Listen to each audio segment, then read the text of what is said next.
Hello and welcome to another video from the only YouTube channel you need to not only survive the current apocalypse but actually enjoy it. And today's little talk is going to be called Slavery Makes a Comeback.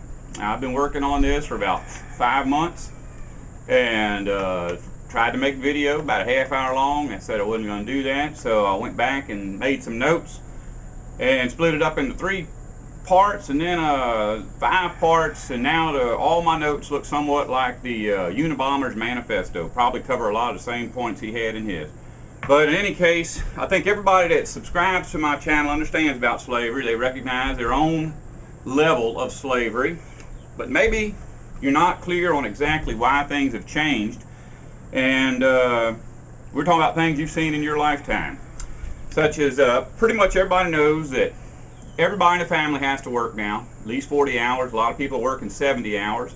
And really the only reason you're working is for a place to stay, some shelter, and transportation back and forth to work. Now, it'd be nice to have some entertainment thrown in there somewhere, a few nice things to put around your house. But basically, those are the things we need. And you know that during your father's time, that was actually possible. Your father could go to work on his own for 40 hours, bring home enough money that in 30 years his house was paid for, had a pretty nice car, and could actually take a trip every couple of months to go visit his kids that was spread all over the country. That's not going to happen for you. And there's a reason for it. Actually, there's a lot of reasons for it. But as far as the physical world goes, there's one reason we can look at that explains why your situation has changed. Now, everybody, recognizing that they work more and more to support the elitists that own us and this country, may think that we simply have more elitists to support now. Might be true a little bit. Or it could be that the elitists have gotten more greedy. That's obviously possible, but I mean, you look back in the past, there's a lot of people that ran this world, they had 2 or 3 mansions. And nowadays, more or less, most of the Congress and the Senate and the state, all the people, Secretary of Treasury, all them people have, I don't know, maybe 3 or 4 mansions, private jets, all that kind of foolishness. But the reality is, we've always had these guys. We've always had to feed, clothe, and shelter them to an opulent level. But something that has changed is the EROI. I didn't write it down on here, but it's EROI. This stands for the Energy Return on Investment. You see, this is an empire. All empires are founded on slavery. All exist because of slavery, and when the slaves disappear for whatever reason, the empire collapses. Now, in the past, what happened was the energy that supplied the empire was actually from the sun. It fed plants, the plants grew, the slaves ate the plant, and then the physical labor that they put on their back was the energy that supported the society. As the societies grew, people had to go farther and farther away from the centers of the city to grow crops.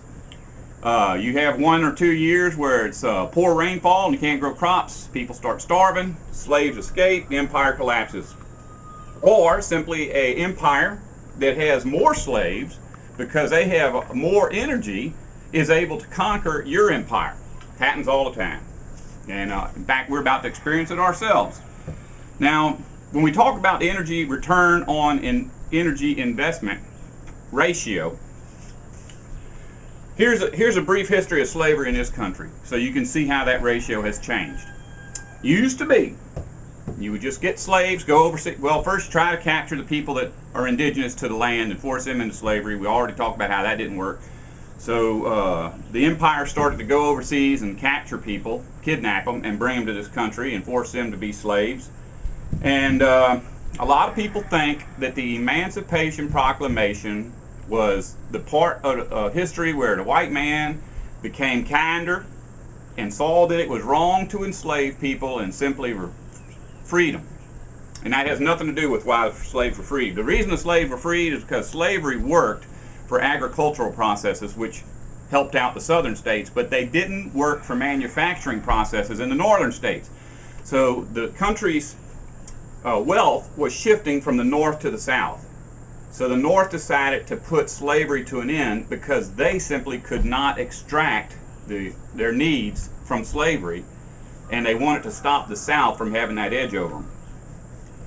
But the Emancipation Proclamation of 1864 did not stop slavery. It simply changed it just a little bit. Because immediately after the slaves were released, all of the young, healthy black males were arrested for vagrancy and forced to go work farms, a lot of times the same farms they had been freed from, but this time they simply belonged to the state as opposed to the farm owner. Well, when did slavery actually end? To this day it still hasn't, but a perception of slavery that I have, and I'm pretty sure it's based on fact, is that slavery went from the ball and chain type of slavery to the slavery we have today because of oil. If you look at history, as oil was discovered and as people figured out how to make machines that would run on oil, slavery kind of went away, or at least it got more mild. What happened was, in the past, you would take 100 men, chain them together, and make them do a job. But with the discovery of cheap oil, you could actually take one man and chain him to a machine with a paycheck as his chain, and you could get the same amount of work out of him as you could get out of 100 men in the past. Do you understand what I'm saying? So why, if that's the case, are we seeing ourselves falling back into slavery? That goes right back to that EROI. That's the energy return on energy investment. And look, if you're going to look this up, and I promise you, you won't hurt yourself by doing this, just go to the internet, type that in, EROI. Now, if you come to a page that says EROI/Texaco, or EROI/Chevron, or ExxonMobil, don't bother reading that. Those are propaganda pages. They'll throw so many facts and figures at you that you'll just be disturbed that you even looked at it to start with. Just go to something like Wikipedia, written by people just like you and me, people, except these are people in the know, and they explain that the way the oil industry started out was a man in Texas could go out in the yard of a poor person and promise to clean up their yard for him for free. Just take him a truck and a bucket and scoop up oils, because at one time oil was actually bubbling to the surface of the earth all over the world. Well, for that little bit of work, the energy investment was basically a barrel. And look, now when we talk about energy units, that doesn't mean electricity, it doesn't mean oil, doesn't mean coal, doesn't mean solar. All of those things are just energy. How much energy can you get out of those things? But to simplify this talk, whenever we talk about a unit of energy, we'll talk about a barrel of oil. Now, we may be talking about solar, or the amount of energy a barrel of oil will get you as compared to how much energy you can get out of solar, but our units will be barrels of oil. Back around 1930, 1 gallon of energy input to have a man with a truck take a bucket, scoop some oil off the ground, take it to a refinery, put it in a gas pump, and get it to the final destination, which could be the consumer or some kind of industry. It took 1 barrel of oil energy input to extract 100 barrels of oil output. Do you understand that ratio? That's what you call a convenience. That's a convenience. Now, this big oil spill they just had out here in the Gulf of Mexico, I don't know how many people know this, but that well was 7 miles deep. 7 miles. Now, the reason it was 7 miles is because you can't get oil in 4 miles, or 5 miles, or 6 miles. And oil you can get at 6 miles would just run out pretty quick, so you go another mile deeper, and just that way you set your machine up one time and get to run it for a while. Well, there's a problem with that. The machine, which has its limits, which is getting that oil out at 7 miles down, requires humongous amounts of energy to build. Then you have to man it. You know, we're not talking about a man with a bucket anymore. We're talking about a 100-man crew. You know, some of these machines, when you count the people's bringing food out there to them, the people that's transporting them back and forth, the people that's maintaining the machine, the people that's operating the machine, the people that's putting the bits on the drill, there's a lot of infrastructure that goes into getting oil out of the earth now. And if you remember, back in the days when they were getting oil out of Texas, people would hit what's called gushers. That's where you hit a vein and it just comes out of the ground on its own. Your problem isn't getting it out of the ground. Your problem is managing it, because it's going to get out of the ground on its own. It's not the way it is now. You actually have to physically pump oil out of the ground. Now it's under a lot of pressure, so the pressure itself brings it up pretty close to the surface. But every day, and that's every day, it takes more energy just to run the pumps to get it out of the ground because it's deeper in the ground. I hope y'all are understanding all this. I'm trying to keep it as simple as I can. Maybe later on I'll come back and refine this talk somehow, I don't know. But in any case, it now takes 1 barrel of oil to extract 3. So when you get these little emails talking about how they just discovered an oil field in Missouri and this town, everybody in the town is getting rich because they're getting paid for the oil, and it has 13 billion barrels of oil in it. That's right, 13 billion barrels of oil, and I got an email like this yesterday. The fact is, they could send you an email saying, rest assured that the oil industry has found oil on Mars, and there's enough oil on Mars to keep your car going for the next 1 trillion years. Can you imagine the infrastructure necessary to get that amount of oil off of Mars? And say we do come up with a machine that can figure out a way to pump every drop of oil out of the earth, because there's a lot down there. We've probably hardly touched the amount of oil that is in the earth.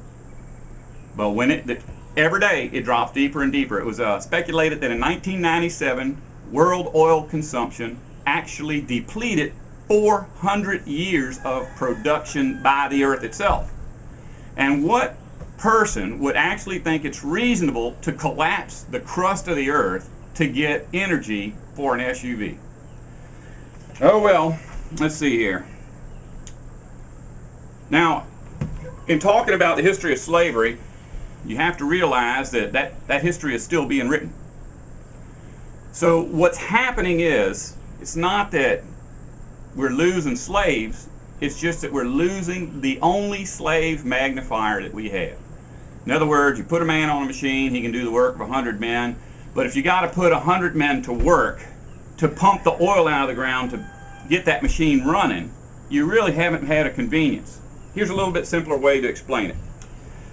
Say you got a job to do, just one job. You only got to do it once, ain't never going to have to do it again, and you know in your heart that it's going to take you a year to do that job. But you can build a machine that can do the job in 1 day. Would that be a convenience? Well, how about this? What if it takes you a year to build a machine? See, that's not only not a convenience, but that's actually causing you extra work, because you're going to have to spend a year building that machine to do a 1-year job, and you still got to spend 1 day doing the job. You understand what I'm saying? Now, if you're thinking about alternative energies, there's a reason that we still use oil and not wind power or solar electric.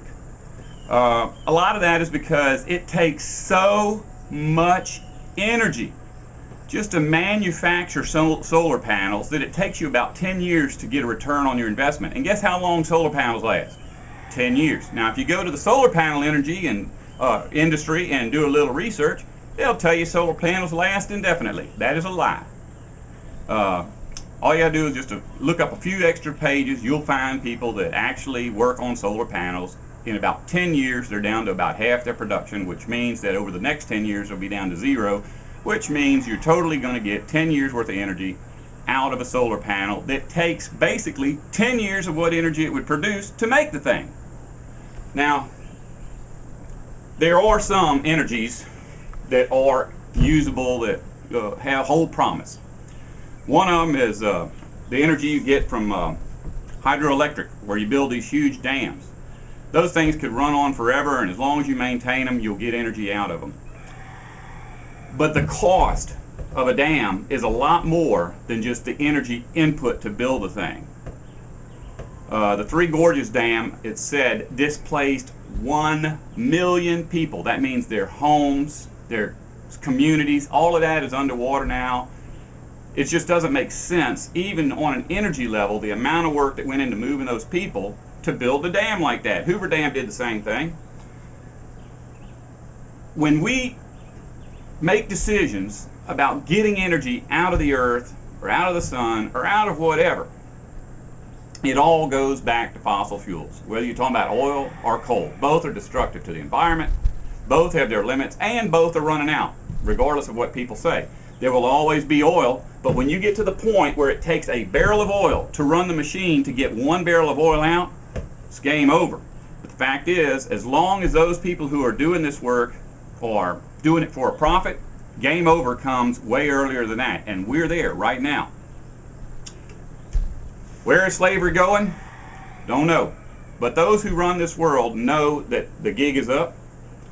They're carrying on wars all around the planet to an unsustainable level to try to maintain their position, their stature as the owners of the planet.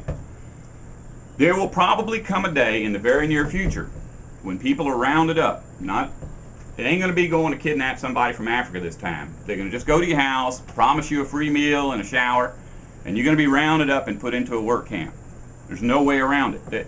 It's not that that's going to help, but the elitists right now that run this country are grabbing for straws. The lies they're telling are so ridiculously transparent that it shows the level of their fear. I don't know how to end this. Slavery makes a comeback. You understand what I'm talking about? If you don't want to survive, don't listen to me.